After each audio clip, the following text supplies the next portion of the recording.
તો ભાવનગર શહેરમાં રોગચાળાએ ભરડો લીધો છે અને ખાસ સ્વાઇન ફ્લૂએ ભરડો લેતા ભાવનગર શહેરમાં છેલ્લા 3 મહિનામાં સ્વાઇન ફ્લૂના 44 કેસો નોંધાઈ ગયા।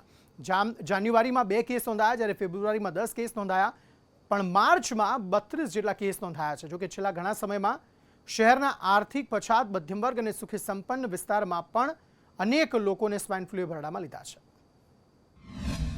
સિઝન ફ્લૂમાં જોવા જઈએ તો આ વર્ષે જાન્યુઆરીથી લઈને આજ સુધીમાં કુલ 44 પોઝિટિવ કેસો નોંધાણા છે, જે પૈકી હાલમાં એક દર્દી સારવારમાં છે, જે સરટી હોસ્પિટલમાં છે અને સ્ટેબલ છે।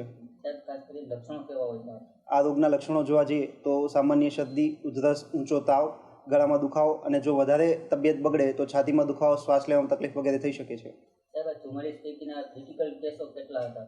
અંદાજે 20-25 દર્દીઓને ઓક્સિજનની જરૂર પડી હતી, પણ ત્યારબાદ આગળ વેન્ટિલેટર કે એવી કોઈ દર્દીને જરૂરિયાત પડી નથી। હાલમાં ફિલ્ડ સ્ટાફ દ્વારા ઘરે ઘરે જઈને સર્વેલન્સ કામગીરી શરૂ છે અને આવા દર્દીઓના લક્ષણો જણાય કોઈ દર્દીને તો સારવાર આપવામાં આવે છે।